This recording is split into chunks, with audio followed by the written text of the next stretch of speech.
So basically, where I was at for the last 3 years with rainy days and working every day and stuff like that, it was just having wholesalers, getting a t-shirt, taking the t-shirt, moving a tag, putting my tag, putting it on the screen print, having a screen print, all that, having the logo, doing that. And then we got the DTG, you load the shirt, press it, shirt comes out, you heat press it, bam, done, package, sent. Now it's, okay, going on the program, the cut and sew program, either like Gerber or like Tukatech, making the pattern myself with my partner, Jose, that's downtown. He's been doing patterns for like 30 years. He's amazing.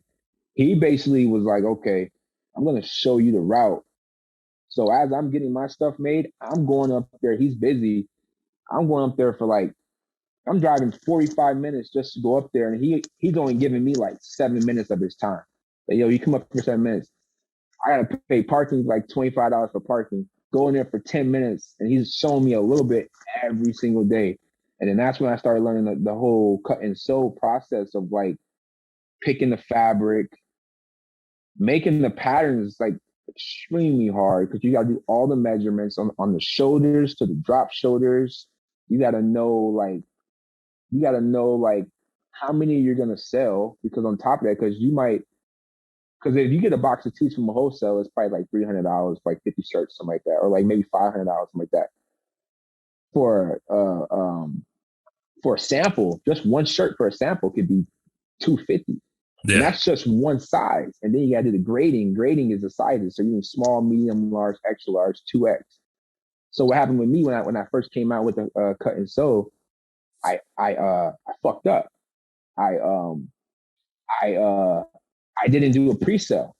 So I went and got a whole bunch of stuff made without doing the pre-sale, without knowing it was gonna sell.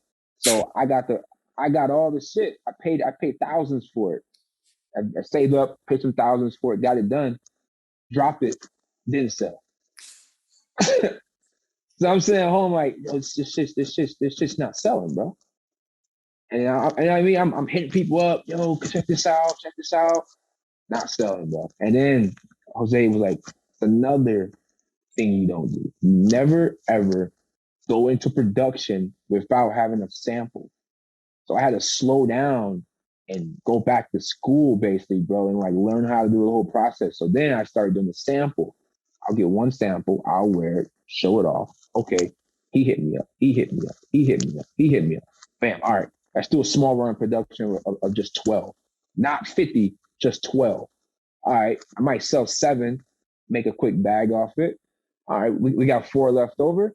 That becomes like red flag clothes, throw it away, sell it out. Then you sell it out, see what happens. They look at it, oh, it's sold out. Damn, I wanted one. Yo, you got that? And blah, blah, blah. Bam, all right. Launch it again, get the red flag shirts. Bam, sell those. That's how I was doing it. But before, it was just, I'll get 50 production tees that are already done. And then I still got a box of 50 tees that I had got done. They still on my shelf right now that did not sell.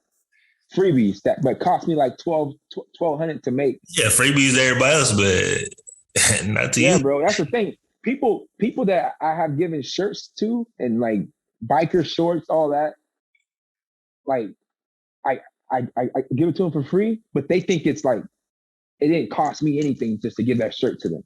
And then like when I hit them up, I'm like, yo, I need that pic, bro. Like, send me that pic. Oh, I'm so busy. Hey, I need that pic. Right, you gotta send me that pic.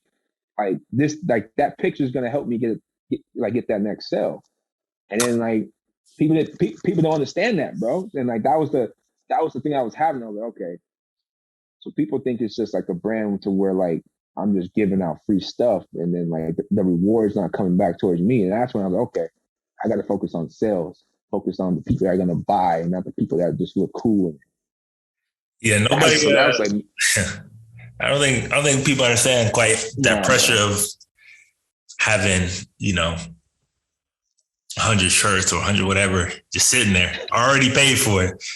Paid, bro. Tags on it, production on it. shit ain't moving. And you just gotta be like, yo, moving, bro. You gotta see roll jackets, like from me picking out the fabric to all the way to the zipper, to the button, to the tag, to the lining, to the cuff back here.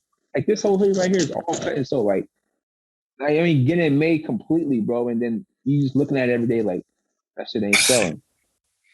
Shit hurt, bro. Yeah, that's the thing about fashion, especially nowadays. I think if anything that social media has done, especially the fashion, is it's devalued a lot of it, like true fashion. Yeah. Because there are a lot of brands out there that don't take the time, that don't put the effort, that don't really put that into,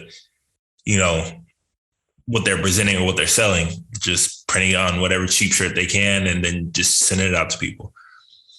Because a lot of people don't really, because like with me, like I always wanted to get to this level, but I didn't know how I didn't have the resources. And then when I moved to LA, very expensive. That's when I had the resources, bro. And that's when I met Jose. And at that, I took Jose a shirt. I was like, yeah, look at this shirt, Jose. He was like, oh, he's like, did you make it? I was like, yeah, I made it. He was like, oh, what fabric did you use? I was like, I don't know. I put the logo on it. He was like, so you decorated the shirt. Yeah, I was like, what do you mean? He was like, that's called decorating. That's not called making a shirt. Like, this is made. I was like, but that's not even that cool. He was like, but you made this. There's a difference. From me making this completely with no logo to me giving you a shirt with a logo, it's completely different. And that's when I was like, okay, people out here are wearing stuff with logos secret. They ain't got no logo on it, but I'm like, it's made from scratch. And that's when I was like, okay, I'm no longer a decorator, but I gotta get to the point to where I'm making this shit from scratch. I mean, that's not to say, especially for me, that there's anything wrong with people going to that. There's nothing wrong with it. Because there's certain brands that's specifically perfect for. But I think that the overabundance of it is kind of devaluing people's opinion about a lot of these clothes and fashion, which makes it a lot harder to be like, nah, like I really put this much into it. I really need this much back. You know what I'm saying? Because they don't really understand that process, which is what's actually kind of like about the videos that you have been posting, is because you are showing people that process. And if you can show people the process and everything involved in actually making that, or like actually presenting somebody with an end product, I think they'll get a greater appreciation, you know what I mean, of what you are actually trying to sell. Whereas if you just put out a design, they don't know what went behind that. They don't know how long it took you to come up with that. You know what I mean? They just think, oh, that's cool. Yeah. That's why I get around to it.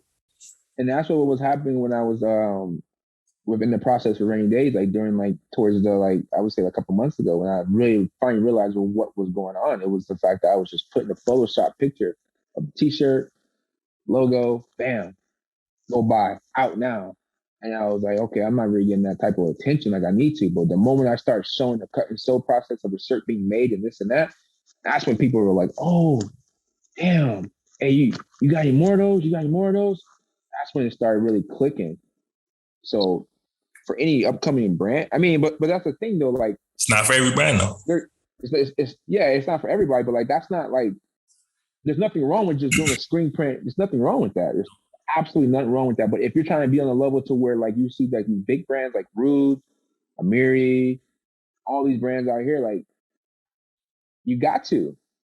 That's what you gotta have. You gotta have a collection like that.